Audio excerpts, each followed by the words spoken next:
nevyoliona nine kwanga Buganda tilyamanyibwa nnyo eggwanga lyaffe wetololesi zonna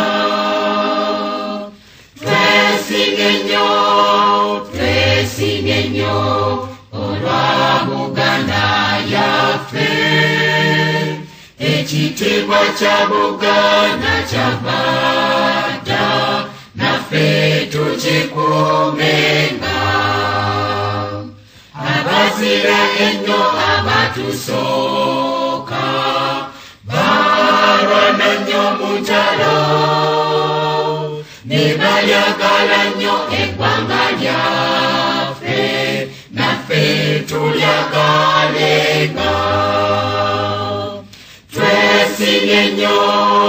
twesinge nnyo olwa Buganda yaffe ekitiibwa kya Buganda kyavadda naffe tukikuumenga Babana balero katulwane okukuza Buganda nga tujjukira nnyo bajjajja baffe bafiirira ensi yaffe twesinge nnyo olwa Buganda yaffe ekitiibwa kya Buganda kyavadda naffe tukikuumenga nze nayimba cyane sitenda Ssaabasajja Kabaka asanira fugo Buganda bonna naffe nga tumwesiga twesinge nnyo olwa Buganda yaffe ekitiibwa kya Buganda kyavadda naffe tukikuumenga Katonda omulungi ow'ekisa otubere Mukama tugunduguleko emikisa gy'era baffe omukuumenga twesinge nnyo olwa Buganda yaffe ekitiibwa kya Buganda kyavadda naffe tukikuumenga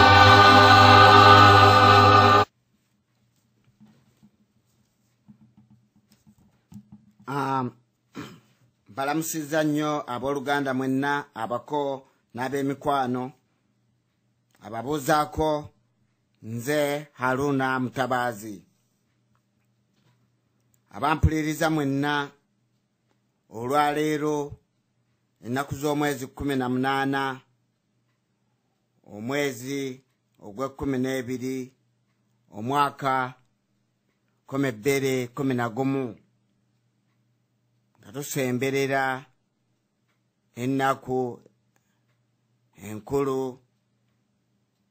ezaleetebwa okuva eno ebuzungu era nga tusemberera n'omwaka okuggwaako guno omwaka tugukube emabega eno ye rediyo y'Abaganda ku www.ababaka.com nkomyewo nate okubanjulira pulogulaamu yammwe ŋŋanzi wooli nywera essimu yaffe nga bulijjo erinnya 4 7 5 0 8 2 0 9 8 9 6. Skype yaffe eri Ngabo ya Buganda. Ne email yaffe eri abo abandi agadde okutuwandiikira eri Ngabo ya Buganda @gmail.com. Okuva wano mu studio Ngabo ya Buganda nga tusinziira wano mu Ilford ku njogoyogo z'ekibuga ekikulu London ekya Bungereza.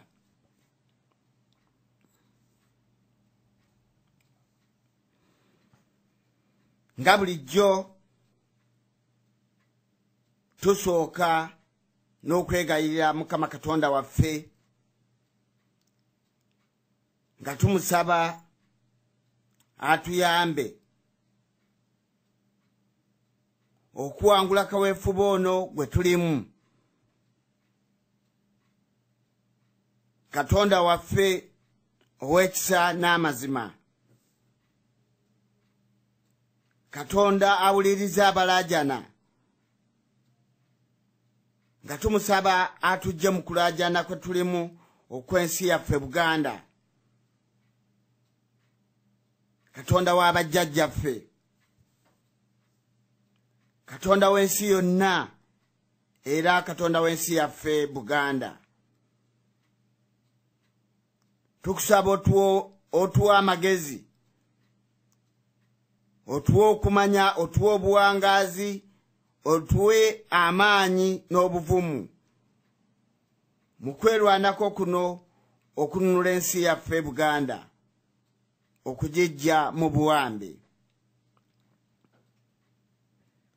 Ensi gye watuwa ekwamiddemu baserwajja okwota abatukuumidde mu bufuge, abatamanyi buzibu bwe tulimu obawe okumanya. Tuyoke twegatte Muganda, tulwanyise abalabe baffe tubejjeko. Ababbi abatemu abatukuumidde mu butemu ebbanga lyonna obatuwonye. Amiina.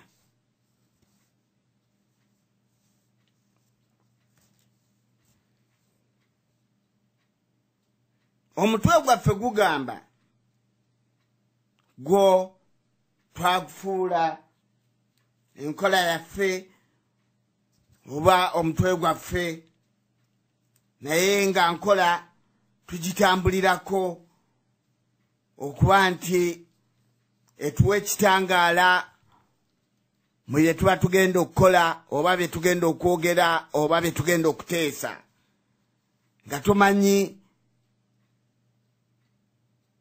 lwaki tujja mu kuteesa kuno, buvunaanyizibwa ki obutukakatako okukola, yensonga lwaki twagufuula omutwe ogw'obuvunaanyizibwa gwe tuba nga tutambulirako.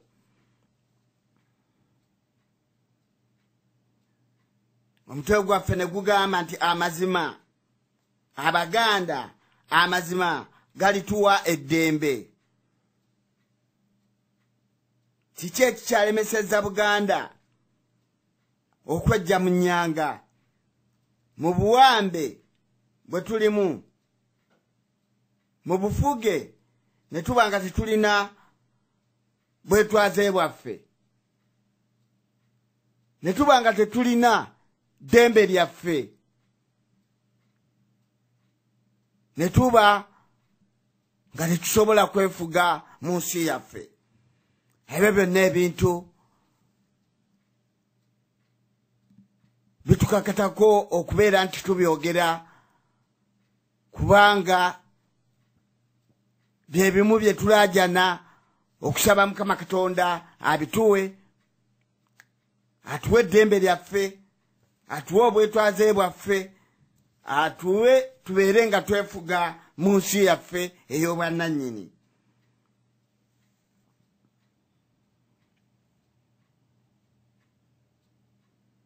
Omulamwa gwaffe olwaleero kwe tugenda okussa ebirowoozo nga tuteeseza Obuganda gugamba okwegatta n'enkolagana waliwo enjawulo y'amaanyi nnyo.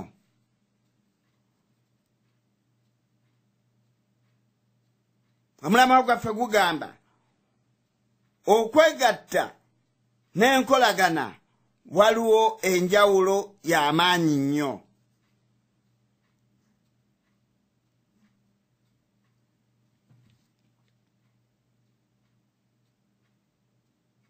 Ebigambo ebyo bya njawulo buli kimu kirina amakulu gaakyo ge kitegeeza.